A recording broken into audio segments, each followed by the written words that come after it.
What is freelancing? అసలు freelancing అంటే ఏంటి? సింపుల్ గా తెలుగులో ఎక్స్ప్లెయిన్ చేయబోతున్నా. ఫ్రీలాన్సింగ్ అంటే ఏంటి అని సింపుల్ గా ఎక్స్ప్లెనేషన్ ముందు ఫ్రీలాన్సింగ్ యొక్క డెఫినేషన్ ని చెప్తా వినండి. Freelancing is a way of working where a person known as a freelancer offers their skills and services to different clients on a project by project basis. Instead of being employed by a single company, freelancers are usually self-employed and can work for multiple clients at the same time. ఇప్పుడు freelancer అంటే ఏంటంటే normal job ఎలా ఉంటుంది? ఇప్పుడు నువ్వు లేదా వేరే ఎవరైతే జాబ్ చేస్తారో వాళ్ళ జాబ్ ఎలా ఉంటుందంటే వాళ్ళు ఒకటే కంపెనీ దగ్గర వర్క్ చేయాలి అండ్ షెడ్యూల్స్ ఉంటాయి. వాళ్ళ బాస్ ఏదైతే ప్రాజెక్ట్స్ ఇచ్చిండో ఆ ప్రాజెక్ట్స్ మీద వర్క్ చేయాలి. సో ఇలా కొన్ని రిస్ట్రిక్షన్స్ ఉంటాయి. బట్ ఫ్రీలాన్సర్ అంటే నీకు కొన్ని స్కిల్స్ ఉన్నాయి, లేదా నీకు కొన్ని వచ్చు, లైక్ గ్రాఫిక్ డిజైనింగ్, నీకు పోస్టర్ డిజైనింగ్ వచ్చు, లేదా నీకు సింగింగ్ వచ్చు, లేదా నీకు వీడియో ఎడిటింగ్ వచ్చు, లేదా నీకు మార్కెటింగ్ వచ్చు. సో నువ్వు డిఫరెంట్ స్కిల్స్ని నేర్చుకున్నావు, నీ చిన్నప్పటి నుంచి కావచ్చు, లేకపోతే నువ్వు డిఫరెంట్ సోర్సెస్ నుంచి, నీ కాలేజ్ నుంచి కావచ్చు, లేదా యూట్యూబ్ నుంచి కావచ్చు, లేదా ఒక స్కిల్ని నేర్చుకున్నావు. ఆ స్కిల్ని అదొక సర్వీస్. ఈ ప్రపంచంలో చాలా మందికి చాలా ప్రాబ్లమ్స్ ఉంటాయి. నువ్వు నీ స్కిల్ అంటే ఏదైతే సర్వీస్ ఉందో అదొక సొల్యూషన్ వాళ్ళ ప్రాబ్లమ్కి.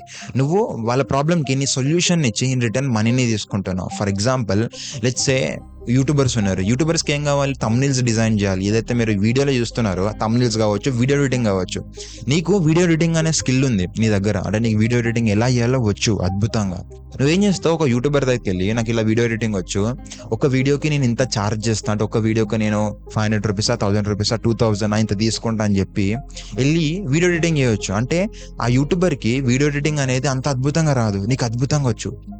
అతనికి అదొక ప్రాబ్లం, నీ దగ్గర సొల్యూషన్ ఉంది. నువ్వు వెళ్ళి నేను వీడియో ఎడిటింగ్ చేస్తా అని చెప్తావు, అతను ఆ ఒక్క వీడియోకి ఎంతనో నీకు మనీ పే చేస్తాడు. దీన్నే ఫ్రీలాన్సర్. దీని వల్ల అడ్వాంటేజ్ ఏంటంటే నువ్వు మల్టిపుల్ కంపెనీస్తో వర్క్ చేయొచ్చు. ఫర్ ఎగ్జాంపుల్ నువ్వు ఒక గ్రాఫిక్ డిజైనర్, నువ్వు లిటరల్లీ 5 కంపెనీస్తో వర్క్ చేయొచ్చు. ఎవరికైతే పోస్టర్స్ డిజైన్ చేయాలి, ఎవరైతే గ్రాఫిక్ డిజైనింగ్ వాళ్ళకి ఏదైతే కావాలో అది నీ గ్రాఫిక్ డిజైనింగ్ ద్వారా నువ్వు వెళ్ళి మల్టిపుల్ 5, అది కూడా టైమింగ్స్ నీ ఇష్టం, ప్రైజెస్ నువ్వే సెట్ చేయొచ్చు, ఎప్పటి నుంచి ఎప్పటి వర్క్ చేయాలి నువ్వే డిసైడ్ చేయొచ్చు, అసలు ఎవరితో వర్క్ చేయాలి ఎవరితో వర్క్ చేయొద్దు అనేది నీ ఇష్టం. అంటే కంప్లీట్ కంట్రోల్ నీ దగ్గర ఉంటుంది. సింపుల్గా చెప్పాలంటే ఒక మినీ సోలో బిజినెస్ ఇది. అంటే నువ్వు ఒక్కడివే, బట్ అదొక బిజినెస్. అంటే నువ్వు ఎంత ప్రైస్ సెట్ చేయాలి నీ సర్వీస్కి అనేది నీ ఇష్టం, ఎవరితో వర్క్ చేయాలని నీ ఇష్టం, ఎంతమందితో వర్క్ చేస్తావు అనేది నీ ఇష్టం, అది ఎలా వర్క్ చేస్తావు అనేది నీ ఇష్టం, కంప్లీట్ నీ ఇష్టమే. బట్ ఇక్కడ ఒకటి నువ్వు గుర్తుపెట్టుకోవాల్సింది ఏంటంటే నువ్వు ఎంత అద్భుతమైన సర్వీస్ ఇస్తావో నీకు అంత మనీ వస్తుంది. ఇక్కడ జాబ్కి ఫ్రీలాన్సర్కి డిఫరెన్స్ ఏంటంటే జాబ్ దగ్గర నువ్వు ఒకటే కంపెనీ దగ్గర వర్క్ చేస్తావు, ఒక ఫిక్స్డ్ శాలరీతో వర్క్ చేస్తావు, ఫిక్స్డ్ ప్రాజెక్ట్స్తో వర్క్ చేస్తావు. బట్ యాజ్ అ ఫ్రీలాన్సర్గా నువ్వు మల్టిపుల్ కంపెనీస్తో వర్క్ చేయొచ్చు, నీ ప్రైజెస్ని నీ ఇష్టం ఉన్నట్టు పెట్టుకోవచ్చు. బట్ దానికి కూడా ఒక అర్థం ఉంటుంది. అంటే వాళ్ళు కొనే విధంగా నువ్వు నీ ప్రైజెస్ని సెట్ చేసుకోవచ్చు, నీ స్కిల్ యొక్క డిమాండ్ బట్టి నువ్వు ఎంత అద్భుతంగా చేస్తే అంత అద్భుతంగా. దాంతోపాటు నువ్వు ఎప్పటి నుంచి వర్క్ చేయాలి ఎప్పటి నుంచి వర్క్ చేయొద్దు నేను నీ ఇష్టం. నువ్వు రాత్రి వర్క్ చేయి, అర్ధరాత్రి వర్క్ చేయి, పొద్దున వర్క్ చేయి, ఈవినింగ్ వర్క్ చేయి, బట్ సర్వీస్ డెలివర్ అవ్వాలంతే.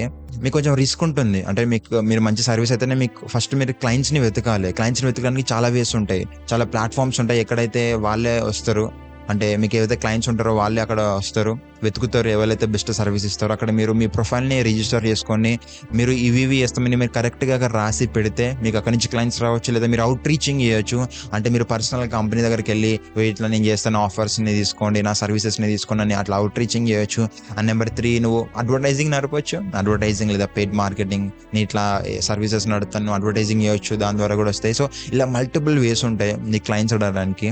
కానీ సింపుల్గా చెప్పాలంటే ఒక జాబ్కి ఒక ఫ్రీలాన్సర్కి డిఫరెన్స్ ఏంటంటే జాబ్ దగ్గర రిస్ట్రిక్షన్స్ ఎక్కువ ఉంటాయి, ఫ్రీలాన్సర్ దగ్గర ఆ ఫ్రీనెస్ ఆ ఫ్రీడమ్ ఉంటుంది. సో దట్ కానీ రిస్క్ కొంచెం ఉంటుంది. జాబ్ అంటే నీకు సేఫ్లో ఉంటావు, నువ్వు దాన్ని స్కేల్ చేసుకోలేవు, నీకు ఫిక్స్డ్ అమౌంట్ ఉంటుంది. బట్ ఫ్రీలాన్సర్గా నువ్వు దాన్ని స్కేల్ చేసుకోగలుగుతావు, ఎక్కువ మనీని సంపాదించగలుగుతావు నీ కెపాసిటీ బట్టి, అండ్ నీకు ఫ్రీడమ్ ఉంటుంది.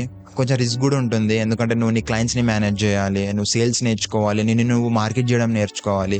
ఫ్రీలాన్సర్ వల్ల నువ్వు నీ స్కిల్ ఒక్కటే కాదు, నువ్వు మల్టిపుల్ స్కిల్స్ నేర్చుకుంటావు. క్లయింట్స్తో ఎలా మాట్లాడాలి, నువ్వు ఎట్లా మార్కెట్ చేసుకోవాలి, ప్రైజెస్ ఎలా సెట్ చేయాలి, ఓవరాల్గా ఎలా మేనేజ్ చేయాలి. నువ్వు ఇంకా అద్భుతంగా ఎప్పుడైతే నువ్వు ఒకవేళ నీ సర్వీస్ని అద్భుతంగా డెలివరీ చేసినావు అనుకో, నీ సర్వీస్కి డిమాండ్ ఎక్కువ పెరిగింది అనుకో, అంటే డిమాండ్ ఎక్కువ పెరిగి సప్లై తక్కువ ఉంది, అంటే నువ్వు ఒక్కడవే ఉన్న వర్క్ చేయడానికి అనుకో, అప్పుడు నువ్వు వేరే వాళ్ళని హైర్ చేసుకొని ఒక బిజినెస్గా మార్చుకోవచ్చు, ఒక ఏజెన్సీగా మార్చుకోవచ్చు. ఎక్కడైతే నువ్వు కాదు నీ దగ్గర మల్టిపుల్ ఎంప్లాయీస్ ఉంటారు, నువ్వు క్లయింట్స్ని అట్రాక్ట్ చేస్తూ ఉంటావు, నువ్వు వర్క్ చేస్తావు ప్లస్ నీ ఎంప్లాయీస్ కూడా వర్క్ చేస్తారు, అట్లా నీ బిజినెస్ని కూడా గ్రో చేసుకోవచ్చు. సో మీరు ఒక స్టూడెంట్ అయితే లేదా మీరు ఒక ఎంప్లాయీ అయినా మీకు ఒక ఫ్రీడమ్ కావాలి, ఇంకెక్కువ మనీ సంపాదించాలి, డిఫరెంట్ స్కిల్స్ నేర్చుకోవాలి, ఈ బిజినెస్ అనే దాంట్లో ఒక బిజినెస్ యొక్క టేస్ట్ని కూడా చేయాలి అంటే ఫ్రీలాన్సింగ్లోకి రండి. ఎంత అద్భుతమైన ఆపర్చునిటీ, ఒక బూమింగ్ ఆపర్చునిటీ. చాలా కంపెనీస్ ఫ్రీలాన్సర్స్ని ఎక్కువ హైర్ చేసుకుంటున్నారు, ఎందుకంటే ఫ్రీలాన్సర్స్ అనే వాళ్ళు బెస్ట్ సర్వీస్ ఇస్తారు ఎక్కువ. ఎందుకంటే వాళ్ళకు బెస్ట్ సర్వీస్ ఇస్తున్నారు అంటేనే వాళ్ళు ఫ్రీలాన్సింగ్ చేస్తూ ఉంటారు. కాబట్టి సో మేక్ షూర్ మీ దగ్గర టైం ఉన్నా, మీరు ఇంకా స్కిల్స్ని ఇంప్రూవ్ చేసుకోవాలన్నా, ఇంకా ఎక్కువ మనీ సంపాదించాలన్నా ఫ్రీలాన్సింగ్ని స్టార్ట్ చేయండి. మీకున్న స్కిల్స్తో ఎంత అద్భుతంగా వర్క్ అవుతుంది. ఇంకొక వీడియోలో మళ్ళీ కలుద్దాం.